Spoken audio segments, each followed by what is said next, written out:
fedhe akkasumani fedhe tola na jaallate fedhe maalan godheeffani homa hin gooneef homa kan koosa hojjeteem dhuguma noonan gaafanneem gatii tola na jaallate gooftaan koo fedheete harkisa mirga ol kaasaate fedhe natti firoome fedhe akkasumani fedhe tola na jaallate fedhe maalan godheeffani homa hin gooneef homa kan koosa hojjeteem dhuguma noonan gaafanne gatii tola na jaallate gooftaan koo fedheete jajjabeessaa koota fuurri kee samboonaaf laatee mayyaanni kee karaa kee tottoleem karaan koo sin jaalladhan machoo garaa koo jajjabeessaa koota fuurri kee samboonaaf laatee mayyaanni kee karaa kee tottoleem karaan koo sin jaalladhan machoo garaa koo jajjabeessaa koota fuurri kee jajjabeessaa koota fuurri Maltate Kalee koonna rukkuma ture naanni camaa ture hospitaala Phaawulositti illa shofte eeyusi fide illa shee babbago nanni isaan butuutti xaqilaallansa waan tokko hin socho'u erga laashee hammamtaa torban sadii hamma ergi hospitaala ture achuma kaasee duddaan malee cinaachaan hin ciisu mogoleen isaan dhaabatu maal ture hin barataa barachaa ture eessa barataa walqixxee ture dhiisee gale yuunivarsiitii moo maal barataa mediisinii natti fakkaata dokterii turte yeroo soo mediisinii si ga'e hin dhiifte dhiisee galee garaachatu na dhukkuba yeroosi baay'ee natti cimeennaanni yeroos dokterii ofuma kee'u silaa kun guutuun nanna keellaashee foonitti hin jiru foonitti hin jiru waan tokko hin jiru ji'a meeqa gidduutti laashee akka ta'u jeela ta'e ji'a tokko Phaawulosin torban sadii ciisee kilinika immoo torban guyyaa 5 ciisee kan gidduutti marfee maal jiranii eessarraa fiddan amma Phaawulosidha amma buraayyuudhaan fidi buraayyuu maal gochuun danda'u tasuma fincaan sagaraa sintu baasa hin socho'ee nuti baasaa baannee intini taana yoo nyaates nyaati keessan taa'u baqa dokterummaa isaa durittan deebisanii waaqayyo Alaazarin kaaseera Alaazar lammaffaan kaasanii waaqayyo Madiisini utuu baratuuti kan akkas ta'e coggaarraadhaan qabamee sana booda hojii ala ta'e nama baasaa nama galchaa fincaan sagaraa nama jalaa fuudha agartan kun hin jiru torban sadii immoo Phaawulosii ciise amma gooftaan foonanitti uraa'edha harka keessana diriirsaa hin fayyita waaqina dibee waaqina kaase waaqi akkan isaaf tajaajilu dibeena kaasee baabbii ko iddoo kee duritti si deebisa kakuu qabda hin duutu jedhe waaqayyo haa dhafaan kee ban haa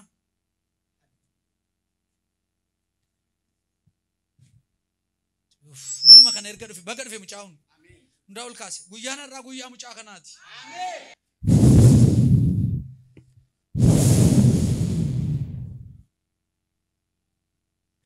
Hai. Afura keessi sadi gara laatti baas. Tokko. Lama saduma. Saduma. Out! Out! Mighty name of Jesus Christ.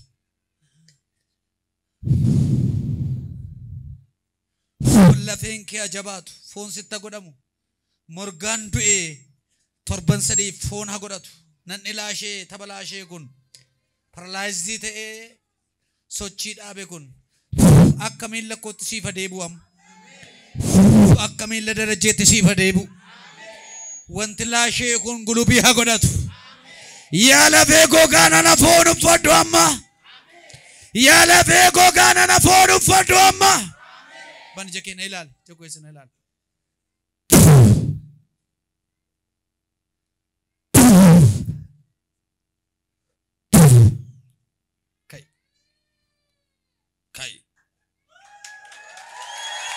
Deemi.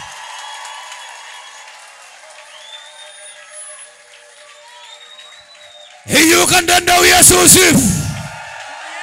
Fayyeera. An fayyeera. Ilillee kan qabu Yesuusin mana kana. Haleluuyaa.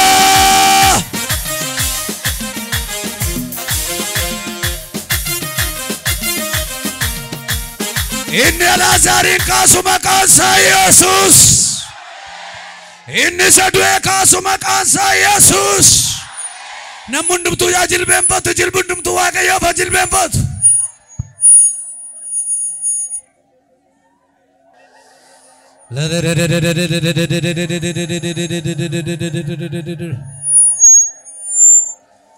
Maal jenna ulfina mana kana keessa jiruuf, maal jenna ulfina Waaqayyo mana kana fideef, maal jenna foon Waaqayyo lafa kanatti biqilchuuf, maal jenna nama laashee ija keenya duratti foon itti ture, maakiroo segendiitti ija keenya duratti foon itti ture, lubbuu ture kan kaasu maqaan isaa inni Waaqayyoodha. Dur gurraan nageenye amma ijaan agarre, hiyyoo bakka siree dur gurraan waa'ee kee dhagee amma garuu ija koonan si arge jedha. Ija koonan si arge, ija keen si arge, sabi kun ija isaatiin si arge. Ati dinqiidha, ati jabaadha. Ol jedha amantuun. Ol kai boy Waaqayyo dokterii dhukkubsatootaa ta'annis naan jedhe. Fooduki salphaa miti madiisinii barachuun. Dhugi sagantaamti guyyaa irraa kan mucaa kanaati naan jedhe Waaqayyo. Deemam zanaayi.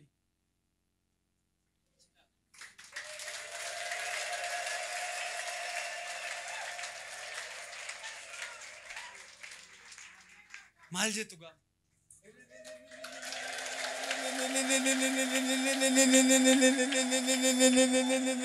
Du'a kee maal jettu gaa? Baabba itti qabi. Maal jette gaa?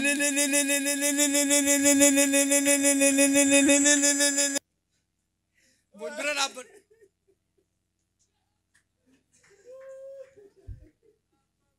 Kasittan ifa lafaa deebi'ee argan seene mucichi. Doktor Amaanu'eel. Doktor. Nagaadhaa. Nagaa koodha. Amma kam? Nagaa koodha. Waan tokko hin jiru. Waan tokko hin jiru. Raqee. Anoon beeku.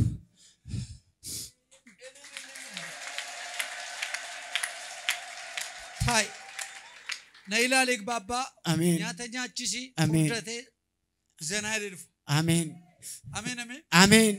Eessaa fidde? Buraayyuudhaan. Maal hojjeta? Caammaa hojjeta. Caammaa targaa? Ameen. Eeshi ameen. Leestiroodha. Dookterii dhagaruu leestiroodha. Waan biraa fintaa'u sichi ankana booda sichi ankana booda keessa kootti seene kan sana godhateera kan sana godhateera. Callan jechisumi isarraa dabahee waa'ee jireenya yaa moggatti sadiisee gammachuun fara galbii harka keessa wal qixxeessaatis maqaa isaa waan ta'eeruun koo dheebushee baati Yesuus koo wiikaan biraa hin qabdu sadistee biraan barbaadu.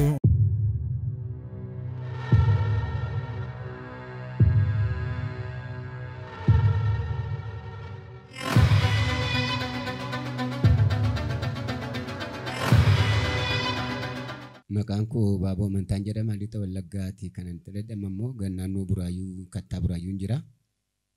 Dhimma irra dhufee fi dhuga ba'umsa kan mucaa kootiiti. Amaanu'eel Baabuu. Innis ji'a 11ffaa keessaa dhukkuba kaleetiin qabame. Dhukkuba kalee kanaan gaafa qabamee jedhu amma Muhammadiin ta'ee qaleensaa kuni rakkoo guddaa qaba wanta ta'eef miicamuu qabaa jedhan dookteeronni. Na yeroo sana fuudhanii mana kiliinikaa tokkotti geessee achi halkan 5 ergi bulee deebine booda asitti kun yaalamuu hin danda'amu wanta ta'eef dabarfadhaa naan jedhee dookteriin achi jechaadha. Haa ta'u jedheen silaa ofii kootis maalintiin hin jedhee waaqumti nama naa kaasee mucaa kana dabarsanii Phaawulos hospitaalii nannee erga Phaawulos hospitaalii nannee mucaan kun yeroo sana hin beeku jechaadha. Yeroo halkan 5 kilinika turre sanayyuu afaaniin funyaaniin fudhata aannan fudhata fincaanni isaa tubboodhaan baha aannanis funyaaniin fudhata jechaadha. Kana keessaa immoo wanti inni fudhatu suni hin ta'uuf baqa hin baha akkuma jirtu darba. Kana halkan 5 barii dhiphanne booda ammas immoo daganaa achi dhannee mucaan kun akkasuma achitti kaleensaa ilaalamuu qaba miicamuu qaba jedhanii ishee ta'u jedhanii namoonni irratti walii galanii ani waan anti hin jennee fi karaatiin maal jedhanii mucaan kun kaleensaa akka inni miicamu ta'e jechaadha. Sana keessatti mucaan kun amma kana lubbuu isaan beeku. Maaliif paralaayizidii ta'eera hin dubbatu harki isaan diriiru miilli isaan diriiru akkuma ittiin ciisa dhumarratti gaafa halkan 3 guyyaa 3 miicanii gaafa arfafettiidha. Dookteroonni egaa guyyaa guyyaatti dhufa inni jedhu mucaan kun ba'uu qabaa jedhan. Maaliif waan fayyuu hin taane waan hin taaneef ba'uu qabannaan dookteriin tokko dhufee qaamii carraa ishee booddanaa kan inni ilaallaa jedheen ishee guyyaa 5ffaa sana jechaadha. Amma kana keessatti dhiphinni gurguddaan jira rakkinni gurguddaan jira waa hedduutu jira garuu ammas gaafa dhaqee ilaalamee galeedhu isuma sana ta'e wanta kun jijjiiramni hin jiru. Namoonni himtiyyuu achi kutaa sana keessa jiru namoota gara nama 6 turre namichi jaan sana keessaa gara nama 4 du'anii ba'an reeffa isaanii bahechaadha. Reeffa isaanii gadi ba'e. Takkaa namni kalleen suni miicamee nagaadhaan ba'een jiru mucaa korraan kanaaf. Kanaan booda dookteriin dhufee isaan humtuun shakkan natti fakkaata mucaa keessan baafadhaa naan jedhan. Haa ta'uu jedhee mucichi humtiyyuu immoo cikichii kanarraa isaanis egaa guyyaa guyyaatti isaanii wajjin wanta walitti buunuu qabna. Waan isaan godhan godhaa jechuun hin gochuu hin danda'anii kaffaltii isaan nagaafatan guddaadha wanta ta'eef isa kanarratti immoo isaan xinnoo ishee yaada kun tuttuqu naa kanatti dhiphachuu keerrasi hin gallaana jedhe mucaan. Bakka haa ta'uun jedhee mucaan obboleessaa tokko jira isaa wajjin hin mari'annee haa ta'u bakka hin gallaa innee gaafa 6 baanee jechaadha 12ffaa gaafa 6 isaan booda gaafa 7 ollee gaafa 8dha waldaa kana dhumne. Halleluuyaa. Waldaa kana yommuu dhumnu waldaa kana hin beeknu nuuni namatu nu tokko meechaadha. Akka hin taanetti mucaa kana obboleessaatti wajjin hin qabneef innee karaanuma irratti iyyuu deebi'uudhaaf ture jechaadha. Baay'ee tokko nutti cimee jechaadha. Inni hin beeku jireenya isaas hin beeku bakka antiniidha. Minaan hin nyaatu wanti inni nyaatu booda waan ta'e ol deebisuu jalqabe jechaadha. Ol deebisa wanti inni hin jiru waan tokko fudhatu kanaan booda addana dhumne. Akka tasaa achitti nu keessumsiisanii addana gaafa dhufeeru namni waaqayyoo akkuma gaafatan argame egaa namni waaqayyo immoo kadhatanii paralaayizidii finnee dhumne jechaadha. Barcummuun mana jira keenye achi bajaajira finas baadhaan finnee addana immoo keenya jennu qunceedha nannisaa wanta dhugaadha hin fayya jedhamee waan yaadamne waaqayyo garuu haa boonsu guddinni isaa kan isaati wanta ta'eef du'aa jireenyatti isa jijjiiru gaafa sana argeen. Haalleluuyaa. Kanaaf waaqayyoon kunii isa seenaa jijjiiru, isa jireenya jijjiiru, isa du'aatti lubbuu godhu. Ani abdii kutadheera waan hin sobuun qabu. Maaliif haala isaa yommuu ilaaleedu baay'ee ulfaataadha. Namoonnis immoo karaa duuba warri na wajjin turanii baay'ee na booddee deebi'aniiru. Maaliif mucaan kun waan hin fayyinee fi ofumaatti hin ta'u. Baay'een deebi'ee amma dhugaa naa ba'aa jiru isaan jechaadha. Namoonni mucaan kun hin fudhatama hin darbama nam jedhanii turaniiru. An garuu amma nagaa yeroo sana garuu garaan koo waa beetti. Isaan booda addana dhumne akkuma jedhame ammaa egaa maal ta'anii akkasiif akkas jedhee gaafa ni meedhu sabatti illee agarsiisa luka isaa kun quncee ta'ee namummaan isaa kun akka ammaa kana miti jireenyi isaa kun akka ammaa kana miti waaqayyo seenaa jijjiiree du'aa jiraachisee akka kanatti mucaa koo naa dhaabee lubbuu isa darbuudhaaf ture waaqayyo jireenyatti naa deebisee warra du'an mucaa koo irratti eegaa turan immoo afaan qabachiisee halleluuyaa. Mee duukaa buusaa isinis ilillee galateeffadhaa gooftaa.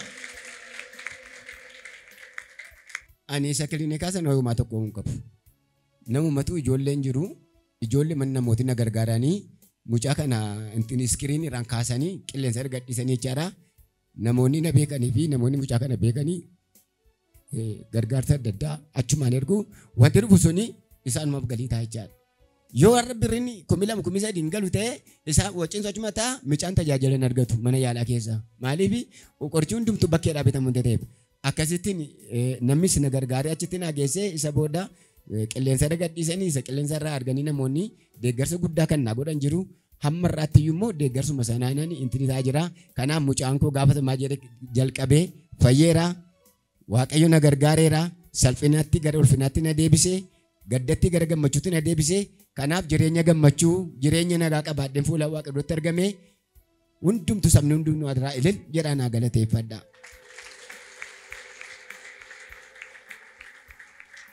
Qorichi achitti kan isa birrii 3,000 bakkeedha kan bitamu immoo birrii 2,200 2,200 bitamu qorichi bakkeedha jechaadha. Damma qixanyaa jedhu waan dhiigaa intini jedhu waan daddaa kan intini jedhu isa kan akkasittiin ba'aa ture jechaadha. Akkasittiin waaqayyo na gargaare isaan ta'uu dideennaan isuma keessaan goree baqqaa na baasii atitti dhiphachuu keerra. Maaliif yoo narra qoricha jedhame sana hin bitu ta'e dokteeronni fayyuu mucaa keetiin barbaaddu ati naan jedhu achas na ceepha hunda gaa deebiin na yaa waaqayyo kana situ arga jedheenni sababa bisa kootiin malee mucaa koo inti ta'e miti kana booda rabsuma keerra kan waaqayyo hin caala akka hin gallanaan jedhee achumaan fuunee kan darumne erga darumne gaafa dhufee mucaan kun addana fayyee gadi ba'u wanta dinqii bultii sadii mucaan kuni harki isaan diriirfan. Ennaa erguma addanatti fayyinitee gadi ba'ee biddeen biti nan beela'ee ilaala.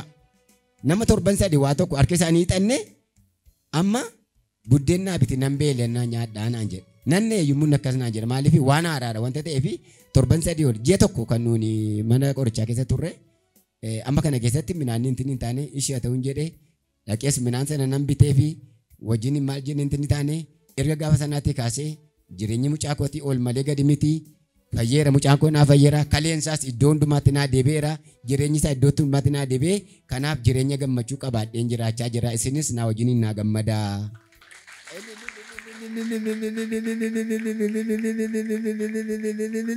Lakki miidiyaa irratti nagarre nama biraa odeeffannoo ergannee akkas ergamaa darajee kan jedhamtu jiru isaan bira geessaa mucaan kun qaxxisaa ilmoo fayyaa nuun jedhanii akkuma jedhame fayyinni ta'e waaqayyoof galanni guddaan haa ta'u.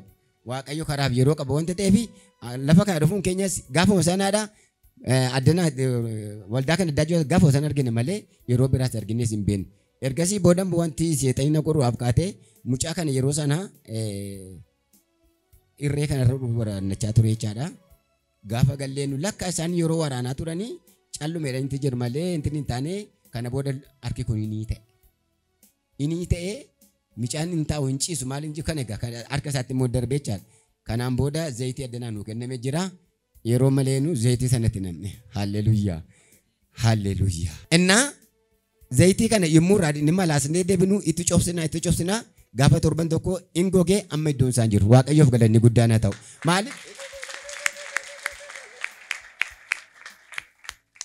Maaliif namoonni immoo kun immoo infekshinii ta'ee waan kan biraa humsaa naan jedhu. Maaliif akka wanta waan addaa humsee mucaa kana miidhuu hin danda'a wanta ta'eef qorichaaf mana qorichaaf itti geessinaan jedhan laakii baakoo inni qoricha inni du'aa fayyisuu danda'u argeera waan ta'eef kanumaan fayya mucaan kun jedhee inni sitti naqatee hin fayyee akka kanatti waaqayyoo galataan nu dhaabee kanaaf namni waaqayyoo addana jiran kuni dhugaadha ayyaanni waaqayyoo kan isaanii jiru. Humni waaqayyo kan isaanii wajjin hin jiru, hafuurri waaqayyo kan isaanii wajjin hin jiru, nama waaqaa ta'anii kan hojjetan, afaan waaqaa ta'anii kan dubbatan, harka waaqaa ta'anii kan fayyisan, dhugaatti nama waaqayyo ta'uu isaanii argeera. Kanaaf bara baraan jireenyi isaanii kan eebbifameetu naa eebbisa isaaniinis. Harka keessanitti hidhadhaatiin nama waaqayyo ergamaa darajee waaqayyo sinaa eebbisu jedhaa takka. Maqaan koo Amaanu'eelin jedhama. Buraayyuutiidha kan inni dhufne. Baay'ee na dhukkubee ture. Yeroo na dhukkubaa ture sana keessa aangoon kumaaf hin beeku. Guyyaa gaafa jalqabaa mallattoon ittiin naqabee mataa koon na dhukkuba ture kan hin beeku. Mataa koon na dhukkubaa darbee xiqqoo na qorrisiisaa nan ciise. Bakka sana booda waan ta'e hin beeku. Bakka isaan itti nageessanis hin beeku. Maal akkanaa godhamu yaala maal akkanaa godhamus hin beeku. Hin beeku bakka waan tokko. Nyaata nyaachuu hin danda'u. Karaa finyaanii tuubboon naa galee achiin aannan naa kennama. Isa kana gaafa jalqaba tuubboon naa galee qofaan beekan. Isayyuu baajaajiitiin na fuudhanii akka isaan bahanii mallattoo warra kana duwwaan beeka. Sana booda kilinika naannoo keenya jiru guyyaa 5 nyaachina tursanii sana booda doktariin kaleen kee dirqamaa kalee mucaa kanaa miicamuu qaba. Dhiigni isaas baay'ee gabbee jira. Deemee hospitaala deemee dhiiga fudhachuu qaba. Kaleen isaa miicamuu qaba jedhee jedhan. Isa kana gaan atti mammalee ani hin beeku waan tokkoyyuu. Sana booda erga hospitaala galleessi guyyaa 22 ciise Phaawulosiin. Isa guyyaa 5 kilinika ture malee jechuudha. Guyyoota kana guutummaa dugda koodhaan hin ciisa. Guyyaa 2 doktorooti dugda koo keessaa bishaan baasanii jechuudha. Sababa yeroo hunda dugda kootiin ciisuuf danda'ee kaleedha gar tokkotti hin ciisu gar kanatti galagalee ciisuu hin danda'u tasumaayyuu. Dhiiga marsaa 4 fudhadhee achi keessatti dhiigi koo baay'ee gadi bu'eera. Dooktarii inni kiliinikaa rifeerinaa barreesse mucaan kun deemee dhiigan fudhatu yookiis kaleen isaa miicamu taanaan parsantii 98 ol mucaan kun akka inni du'u anamanii irratti hin jedhee isaanitti hime. Kanaaf immoo dirqama achi deemee yaalamuu qaba jennaan achi nageessanii sana booda doktoroonni marsaa 4dha marsaa 5 miicame kaleen koo amma inni naa miicame kana guyyaa tokko iyyuu hin beekun ture karaa morma kootii kana tuubboon galeedha kan inni naa miicamu asiin tuubboon galee tuubboon kan biraan maashiniitti hidhameedha kan inni naa miicamu beekuu dandeessu namooti amma asiin kana koo baqaqsanii tuubboon galu waan tokko hin beekun maal akka ta'e waan tokko iyyuu hin beeku mucaan bukkee jiruutullee kan baqaffamee tuubboon galaa ro'anadha kan na biraa gaggabee kufuu nama biraadha. Ani hin beeku waan tokkoyyuu maal akka ta'u sana booda erga marsaa 4 miicamee marsaa 5ffaa irratti xiqqoo amma ta'e sanayyuu tuubboo finyaan koo keessa jirutu na gube na keessaa baasaa jennaan na didan naan guyyaa wayii halkan ofii godhaan harkisee of keessaa baasee tuubbicha doktoroota dhufanii baqaa nyaata karaa afaaniin fudhattu taanaan duugeedhaan aan jedhanii sana booda amma ta'e afaan nama fakkaatu hidhiin koo na goggogeera karaa afaanii sababa waan tokko hin fudhanneef hidhiin koo na goggogee arrabi koo baay'ee waan na goggogeeruuf qadaaddii aayilaandiitiin bishaan xiqqeessanii arraba kootti coccobsu turan. Sana booda amma ta'e nyaata maankaadhaan xiqqeessanii utuu na laatanii amma xiqqo fudhachuu jalqabe. Sana booda marsaa 5ffaa miicachuuf ka'ee obboleessa koo jira tiishartii naa jijjiiruuf ture. Sana booda gaafa inni tiishartii naa jijjiiruuf ture. Morma kee naan jedhe ani hin beeku akka goziin narra jiru hin beeku ture sana booda mormi koo maaltu jedhee gaafa ilaalu lakkaa tuubboon narra jira hin beeku akka tuubboon narra jiru maanni ittiin jedhee naan suuraa fidee natti agarsiise ana takkas ture moo jedheen gaafadhe eessuma takkas ture naan jedhan suuraa fidee natti agarsiisanii amanuu hin dandeenye akka wanti sun ta'a ture guutummaatti sana booda gaafa marsaa 5ffaa irrattidha kan inni sirriitti argee dhiigi galee ba'aa kalechee yeroo miicamu. Sana booda baqa natti cimee baqa dhumarratti waan tokko yoo jijjiirama tokko yoo arguu hin dandeenye sana booda nabaasii hin jedheeni nabaasii baqa as keessatti cannaqamuu keenyarraa nabaasii mana kadhataatti nageessi hin jedheen sana booda innis baqa doktorootis dhufanii achi keessattis namoota hedduu du'a nama biraa siree koo bukkeedha nama 2-3 halkan tokkotti nama tokko boris nama kan biraa du'a as keessa turuun keessan gaarummaan qabu jedhanii. Sana booda doktarii wayii dhufee kan baay'ee nutti yaadu akka nuyi baanu nu ajajennaan gaafa guyyaa 6 baanii ji'a 12ffaa jechuudha. Torba ollee gaafa 8 lafa kana dhufne sanayyuu namatu nutti hime akka iddoo kana kadhatti jiru hin beeknu ture nuti. Namatu nutti hime iddoo kana dhufne gaafa iddoo kana dhufnu waan ofii koos hin beeku baqa qaamni koo lafa jechuu hin danda'u deemuu hin danda'u waan tokko harka kootiin ergan nyaata nyaadhe torbee 3 sanaa ol fixeera. Sana booda erga iddoo kana dhufee asitti naa kadhatamee namni waaqayyo iddoo kanatti naa kadhatanii akkuma amma iskiriinii irratti ilaalaa turtan ergan iddoo kanatti fayyee gadi ba'ee gajjallaa kanatti nan beelee nyaata naa bitiin jedhee nyaata guyyaa gaafa sanaatiin harka koodhaan nyaata nyaadhee erga gaafa sanaatii ka'ee nagaa koodhaa kanaaf waaqayyoon naa galateeffadhaa sabni waaqayyoo. Nyaata nyaachuu tasuma erga gaafa ciiseetii kaasee nyaata nyaadhee hin beeku. Aannan naa gala karaa finyaanii tuubboodhaan malee sana booda erga xiqqoo tuubbichina keessaa ba'ee immoo isaantu xiqqeessanii maankaadhaan xiqqeessanii na gorshu turan. Aan harka koodhaan nyaadhee hin beeku erga gaafa ciiseetii kaasee jechuudha. Garuu erga lafa kana irratti naa kadhatamee asii gabbee asii kunoo gajjallaa kanaa nyaata naa bitanii harka kootiin nyaadhee erga gaafa sanaatii nagaa kootii fayyeeraa fayyaan koo guutuu naa ta'eeraa kanaaf sabni waaqayyoo naa galateeffadhaa.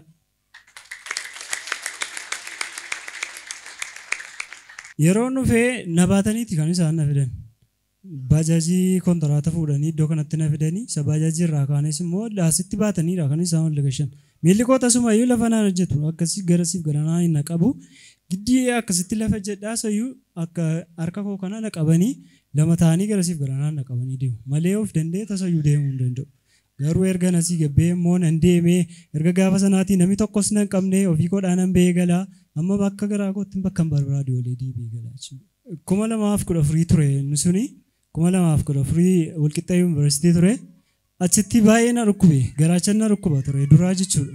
Garaachi waan baay'ee na dhukkubuu fi kiliinikatti yeroo baay'ee deddeebi'ee yaalama sana booda isaan hin dandeenyu gara hospitaalaa deemte yaalamuu qabdaa naan jedhan isaanis yeroo sana abbaan koos natti dhiyoo waan jiruufi dhufee na hubachaa ture jechuudha achitti. Baay'ee natti ulfaate turuu hin dandeenye gibbii keessa sana booda bakka isaanis gara alertiitti yoo rifeerii na godhanii dhiiseen ba'e bakka yeroo sana mana barumsaa. Dhiiseen ba'e innis dhiisii ba'e bakka fayyaa keetu si caala waan ta'eef yoo danda'ame hojjechaa dhuunfaa irraa barachuu dandeessa naan jedhe dhiiseen ba'e yeroo sanaa jechuudha mana barumsaas dhiiseen ba'e erga yeroo sanaatii barumsattis hin deebine kana akkasitti kanarra hin jira jechuudha. Hin deebine erga yeroo siitii kaasee carraasaa ergadhee itti hin deebine xiqqoo hojii dhuunfaa hojii kophee qulqulleessuudha kan hin hojjedhu amma.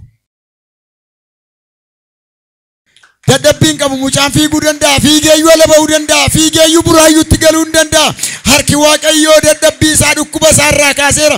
Galateeffadhaa iyyaa foorichaati.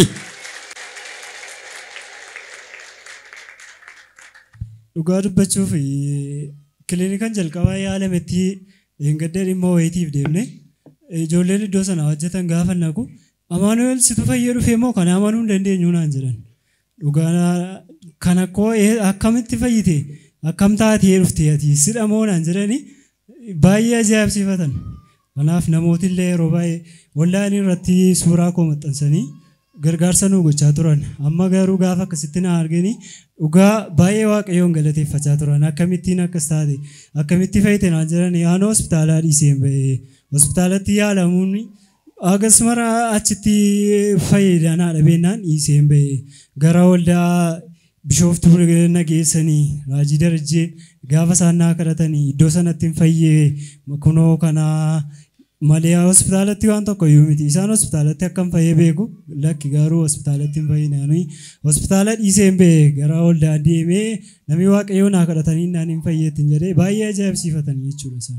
Tarii namooti karaa biraarra yaaluu danda'u fayyina nan fayyee jedhanii gara mana yaalaa deemuun gaariidha garuu maybe fayyuu dhiisuu danda'u kanaaf gara mana Waaqayyoo kottaa gara harka nama Waaqayyoo kottaa yoo gara waldaa dhuftan hin fayyitu yoo gara mana Waaqayyoo dhuftan hin fayyitu baasii tokko malee iddoo itti fayyitaniidha gara iddoo kanaa kottaa hin jedhan. Kan mucaa kanaa qofa miti kan asitti Waaqayyo godhu yeroo hundumaayyuu ajaa'ibaa kana booda hojii Waaqayyo hojjechaa barumsa isaa barachaa sammuu qabaa doktariidha haala mijeeffamaa fi Waaqayyo hin gargaaraa gooftaaf galata guddaa dhangalaasaa.